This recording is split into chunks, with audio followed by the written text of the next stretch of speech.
Hey cards you can move with Dingy, welcome to Crank It Up. I'm Jim Price, and on today's video, I want to preview Big Hero 6 from the Disney expansion. I heavily recommend that you watch this week's bonus Mulan video first, as I think Big Hero 6 does what Mulan wants to do better in terms of making power counters matter. Big Hero 6 is among the more obscure Disney properties, and because I haven't seen it in years, I had to look up many of these characters because I forgot everyone but Baymax. Big Hero 6 has 6 unique Power 3 minions to go along with a cluster of Microbot swarms. Their theme is that they care about having power counters as they function like upgrades that unlock new abilities. I like Big Hero 6, but their unique characters make it hard for me to plan because I feel like this faction has a clear game plan and I just don't care about some of the other cards as much. With no traditional leader, we have to look at their composition in two parts. First, we have the Microbot swarms, which are basically 3 power characters with all the synergies of being 2 power. They can recur the others, so you should never feel minion starved, and they are decent enough to maintain presence while also having a lot of growth potential. For those curious, yes, they count as Microbots for robots in that the fixer can give them power, and while I think that this is cool, especially since the actual name in the movie is Microbots, I do have to ask why they are directly synergizing with robots out of everything else, because it can be pretty impactful whether or not you realize it. You do want to make sure that you always have access to one Microbot swarm because of the control mask. The control mask lets you play an extra Microbot swarm which would queue up the next one.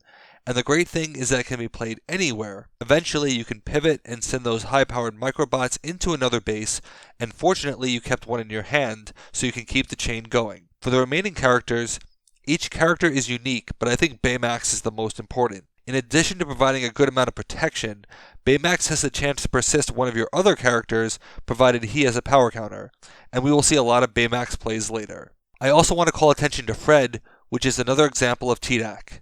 Now this comparison isn't 100% apples to apples, especially given the uniqueness of characters, but the Mulan 3s need a power counter to draw the card that Fred can draw for free, without power creep, and his ability gets even stronger on top of TDAC. But how do we get power counters? Big Hero 6 has a number of ways. From a character standpoint, Hero can place counters or move them around. Again, unlike Mulan, where moving counters doesn't matter, just placing, here the simple presence of counters allows for easier execution. Hero helps ensure that the right character has counters to activate their full potential. Upgrades can get you further power counters with the granularity to spread them out if needed, and you get to play an extra action. Because of this, I'm obligated to point out that upgrades is literally an upgrade over upgrade because it can lead to some really nice plays. Once again, it's easy to think of wanting to pair Big Hero 6 with power counter factions, but they really don't need that many. They need things to do with them. If you notice, the only one who really benefits extensively from counters is Wasabi, who can basically gain 5 power. Wasabi is worded in an odd way because the clarification states that if the number of counters changes during the turn, the power also changes.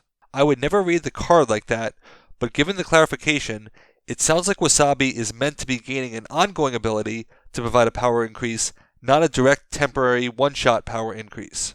I wonder what this means for the Great Talent Killer, but the Great Talent Killer has enough to do with this faction already. So instead of focusing on adding more counters, we need to think of what we can do with the ones we already have. Teddy bears, of all things, actually works really well with Big Hero 6. Start by seeding a base with Baymax and Yokai. Yokai will keep the power down while also setting up a powerful special later. You've invested 2 power and an area control card that should lock in the chance for the play. Next turn, Sir Squeezes can play a Microbot Swarm, which can grab another Microbot Swarm for Squeezes to play. Of course, this is followed by any number of Snuggly Bears. Let's use 2 as an example. That's 13 power plus 3 for Baymax. Of course, Yokai will reduce that power, so we need to nullify its ability by playing the Microbot Maker. Now those 6 minions each gain a power counter, plus they lose their negative power, and then you could use the talent to place a second counter on Baymax. If you really wanted to, upgrades before all this can add more power to Sir Squeezes. That's a ton of power to break a base, and Baymax has 2 counters. That means that Yokai can move all these counters onto Sir Squeezes, including one from Baymax. Baymax would still have a counter, so he could send Sir Squeezes into another base for a quick double score. I also think the card draw of Teddies really helps with insulating against the unique nature of the minion spreads. Big Hero 6 also has minions that are playable at any time, something teddy bears really lack. Incas and Big Hero 6 have an unexpected match because Incas can give you power counters and Big Hero 6 has some crucial base modifiers. Consider the instant power impact of playing Microbot Maker on Child of the Sun to get an extra action. You get +1 power per character and an extra action, which can lead into version 2.0 for a total of at least 3 power per minion, plus many other potential benefits. A base modifier that gives you +1 power per minion is definitely an interesting candidate to play. Play it on the Microbot Swarm base, move the Microbot Swarms, then llama it over for more power as well. Yokai can provide some really interesting stall in this deck because it slows down rivals while adding power potential for armory. Incas do a decent job at stacking power counters on one minion for Baymax, especially if you can pull off Yokai and Microbot Maker in a Golden Condor context. Much like how the Big Hero 6 had easily playable minions, I found that this combo really uses all of their plays, and if Honey Lemon comes out for the extra action, the base modifiers stack quickly. For my final combo, I want to talk about the first Big Hero 6 combo I tried, because I wasn't sure why I did it: Miskatonic. Miskatonic is one of those support style factions that does a little bit of everything, and it turns out that meshed really well with Big Hero 6. Once again, card draw helps with getting the right minions, but bumping up your Baymax target by 6, especially on someone else's turn, can create some really interesting opportunities. This is a very good come at me play because you can throttle how much you need to do it, knowing that you have Old Man Jenkins at the same time. Not that they should need it, but this combo basically has a play where they can add 2 power per minion and up to 5 power per minion on a specific base. This is a combo where I field trip very aggressively because Control Mask and Professor basically means that you can play 2 extra 3 power minions per turn, minions that keep recurring each other for a constant swarm of power plays that make it difficult to break because you can use Baymax to persist the Professor. It's easy to brush off this combo as 2 factions doing their own thing, but they combined really nicely. As I said in the beginning, I like Big Hero 6, but I have 2 main issues with them that stop me from endorsing them completely. And I'm not talking about breaking various bandit rules.